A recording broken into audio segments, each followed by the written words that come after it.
Oke, gue udah pakai mobil ini sekitar 2 tahun.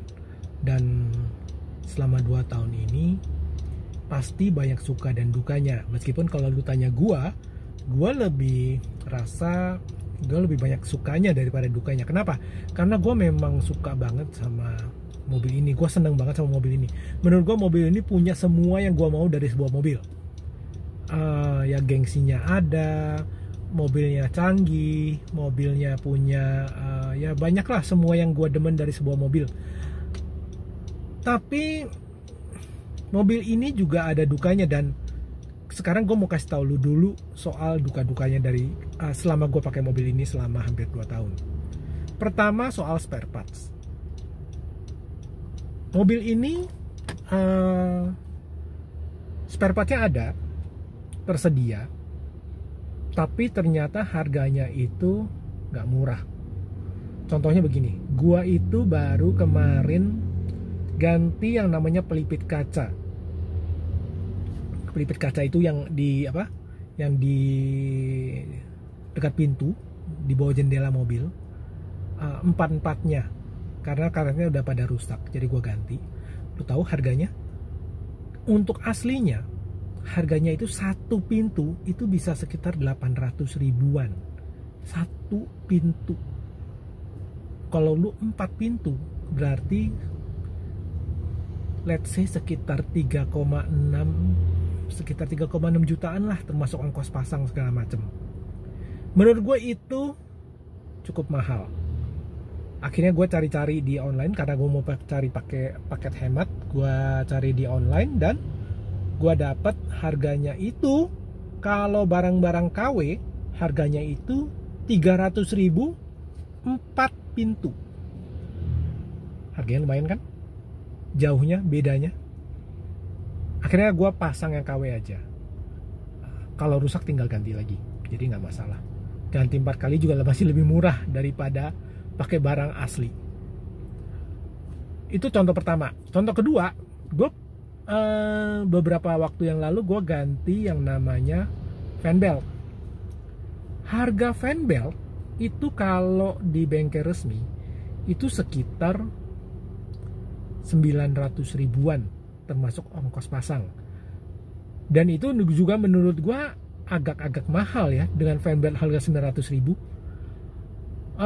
Akhirnya gue hunting, gue cari sendiri, gue puter-puter. Akhirnya dapat barang yang non genuine, harganya 400 ribu termasuk ongkos pasang. Lumayan kan, selisihnya setengah lebih. Contoh ketiga lagi yang barang yang gue anggap spare partnya mahal adalah bannya.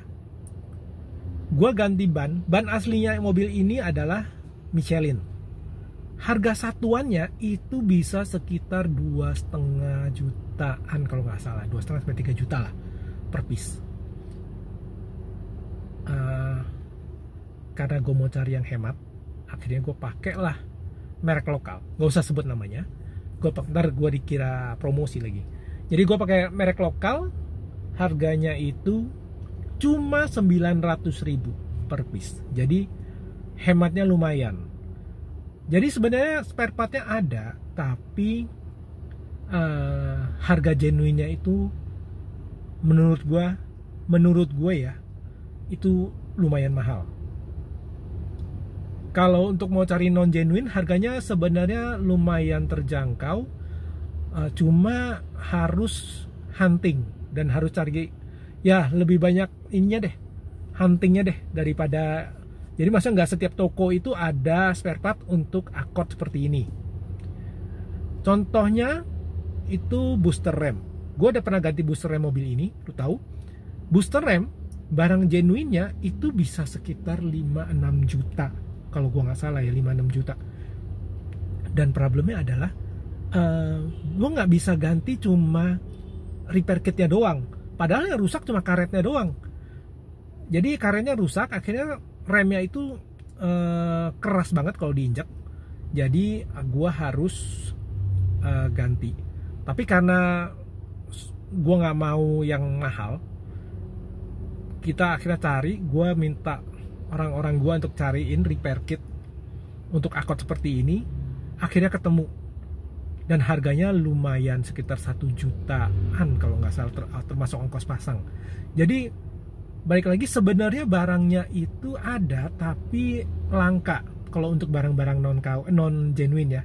Kalau genuine-nya itu ada, kalau ke Honda itu, ke bengkel resmi pasti ada barang-barangnya. Itu yang pertama yang gue nggak suka dari mobil ini, yang gue dukanya lah. Yang kedua adalah aki. Gue pakai mobil ini udah hampir 2 tahun, dan lu tahu gue udah 2 kali ganti aki.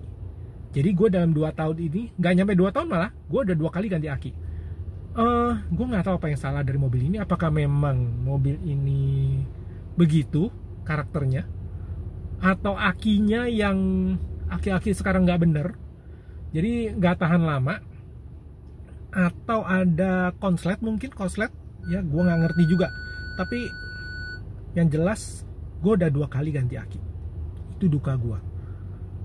Ketiga,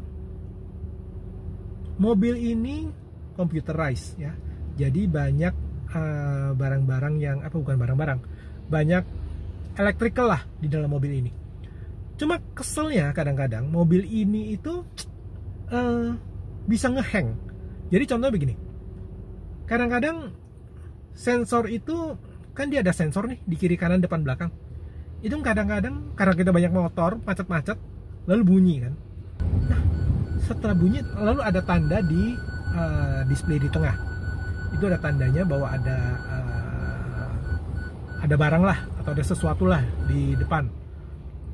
Nah, tanda itu nggak mau hilang. Jadi tanda itu muncul terus gak akan hilang-hilang. Jadi kalau kita ganti ke Maps, kita pakai kamera mundur, itu tetap tanda itu ada. Lalu kedua, soal temperatur di temperatur luar. Jadi temperatur luarnya juga begitu, bisa ngehang. Jadi kadang-kadang itu meskipun cuacanya panas, di sini tetap tertulis 26 atau 27 derajat, padahal gua rasa di luar itu udah mungkin 35 kali atau 36 kali. Jadi ya temperatur itu juga bisa ngehang. Solusinya ya gua matiin mesin, gua nyalain lagi ya. Dia untuk yang sensor yang di tengah yang tadi itu bisa hilang. Tapi untuk yang temperatur itu kadang-kadang mau, kadang-kadang enggak. Nah itu dukanya. Memang sebenarnya terutama untuk temperatur menurut gue itu nggak terlalu penting, tapi tetap aja ngeselin gitu loh. Itu yang ketiga. Yang keempat, tetap berkaitan sama yang di tengah ini, display yang di tengah. Display tengah itu sebenarnya bisa macam-macam. Jadi bisa untuk Maps, bisa untuk whatever itulah. Nah, jeleknya adalah kalau seandainya mobil ini kan punya namanya lane watch. Jadi kamera yang di spion kiri itu. Jadi kalau kita nyalain sen ke kiri, otomatis ada kamera yang muncul, gambar yang muncul di display tengah. Jeleknya, gambar itu jadi satu dengan Maps. Jadi kalau kita sekarang lagi pakai Maps, kita nyalain sen ke kiri, otomatis dia akan hilang. Jadi gambar Maps itu diganti, berubah menjadi gambar kamera di kamera untuk lane watch. Sebenarnya menurut gua itu agak annoying. Annoying tuh karena gini, kadang-kadang kita lagi lihat Maps, kita pengen tahu kita mau kemana, tiba-tiba harus digantikan sama gambar lane watch. Itu annoying. Annoying yang kedua soal ini adalah Maps-nya itu nggak up to date. Jadi Maps-nya bisa mati. Maps-nya itu bukan bisa mati. Maps-nya itu nggak update. Jadi untuk barang-barang, untuk Maps, untuk jalan-jalan baru, dia nggak bisa, dia nggak tahu gitu loh. Itulah nggak enaknya dari Maps ini. Jadi nggak seperti Google Maps yang bisa update terus. Yang ini nggak bisa. Dan nggak ada caranya untuk update. Yang terakhir yang gue nggak suka dari mobil ini adalah central lock-nya. Gue udah gini, gue yakin Accord ini kan sebenarnya kan udah trim yang level yang paling tinggi lah dari Honda Accord. Gue pernah pakai Volvo, gue pernah pakai Audi atau BMW. Gue merasa central locknya Accord ini tuh bener-bener keras banget gitu bunyinya, nggak seperti mobil-mobil yang inilah, yang di kelasnya lah gitulah. Gue rasa seharusnya bisa lebih, suaranya bisa lebih diperhalus atau gimana. Ini bener-bener suaranya kenceng banget. Kalau nggak percaya nih ya,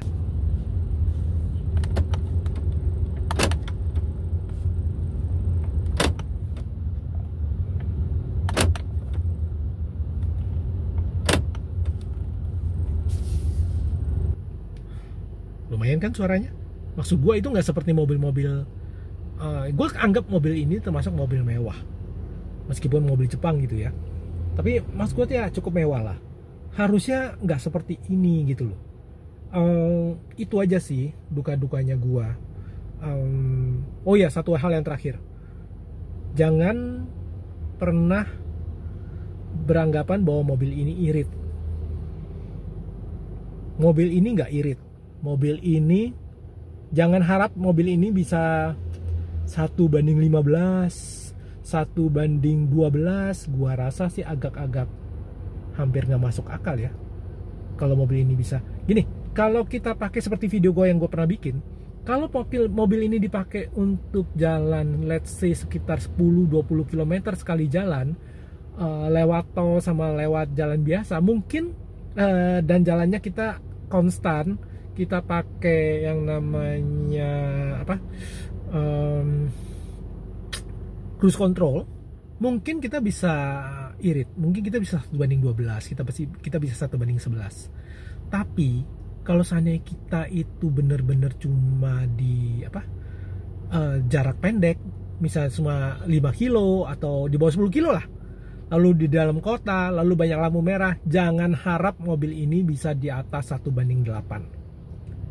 Gue isinya Pertamax Turbo,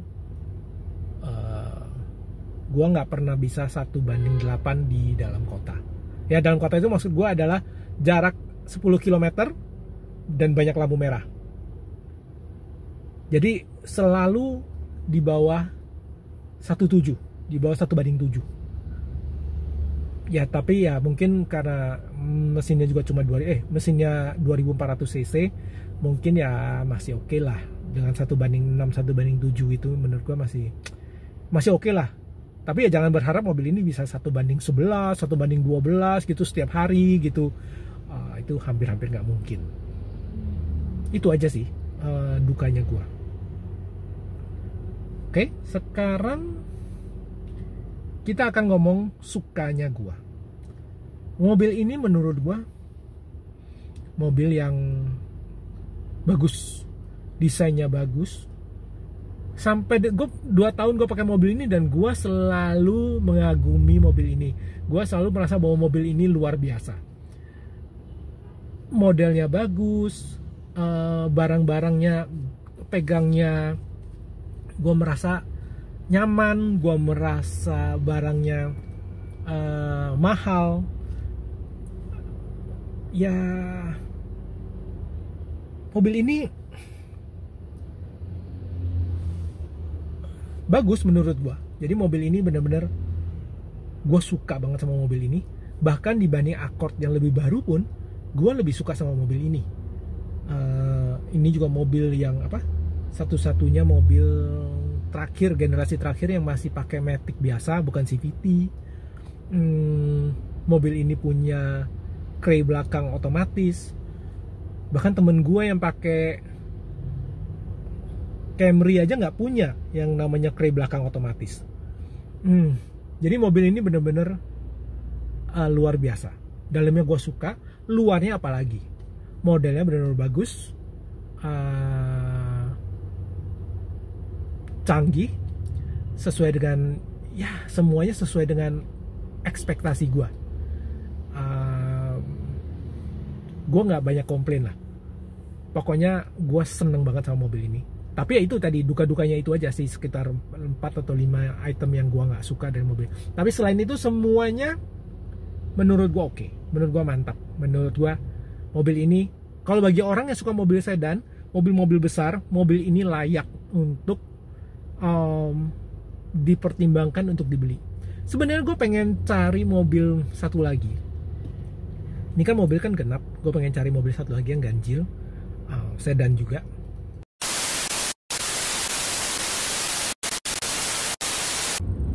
Oke, sorry atas gangguan teknisnya kemarin, jadi videonya terpaksa harus kepotong. Gue coba lanjutin lagi sekarang. Jadi gue terakhir itu kemarin gue bilang gue pengen coba cari mobil baru, mobil tambahan. Jadi karena mobil ini genap, gue pengen coba cari yang ganjil. Sebenarnya gue udah coba hunting kemana-mana, gue coba hunting kiri kanan, gue coba lihat-lihat dari mobil-mobil second sampai mobil baru. So far gue nggak ketemu mobil yang bener-bener strek buat gue. Maksud yang gue bener-bener seneng, gue bener-bener ya gue seneng deh sama mobil itu. Tapi gue bener-bener belum ketemu. Kemarin gue udah coba lihat Camry yang generasi ini, jadi tahun 2013 ke atas, atau bahkan Camry yang di atasnya. Tapi mobilnya nggak jelek, cuma gue merasa bahwa gue nggak sesuai aja sama feel gue, nggak sesuai sama yang gue pengen gitu. Gue merasa Camry itu ya ada aja lah, apakah bannya peleknya kekecilan menurut gue, lalu interiornya nggak sesuai sama apa yang gue mau. Ya beda lah antara Toyota sama Honda ya. Mungkin Toyota lebih apa, mengedepankan practicalnya atau reliability-nya. Kalau Honda itu kan kelihatannya memang lebih canggih daripada Toyota. Tapi itu bener-bener cuma perasaan gue doang ya. Ini pendapat pribadi gue doang. Jadi gue udah coba lihat Camry, gue udah coba lihat bahkan Accord yang paling baru gue udah coba lihat. Tapi feel-nya kayaknya gue nggak ketemu sih. Mungkin gue akan coba lihat sedan-sedan lain lagi. Tapi ya so far menurut gue sedan yang gue pakai sekarang ini adalah sedan yang paling bagus buat gue. Jadi seperti yang gue bilang tadi, gue udah coba pakai beberapa sedan sebelumnya. Sedan ini dan terus terang Audi, gue pernah coba pakai Audi A4, itu juga menurut gue sedan yang paling gue suka. Nanti gue akan kasih reviewnya mungkin habis video ini, pengalaman gue pakai mobil-mobil sedan-sedan gue yang sebelum-sebelumnya. Jadi gue rasa sekian aja. Nanti gue akan bikin video baru lagi, gue akan ceritain lagi yang cerita-cerita yang lebih menarik lagi dari Accord ini, dan mungkin gue akan coba videoin untuk sedan-sedan lain yang gue pengen beli. Oke? Gue rasa sampai di sini aja dulu. Nanti kita lanjutin lagi. Oke? See you guys.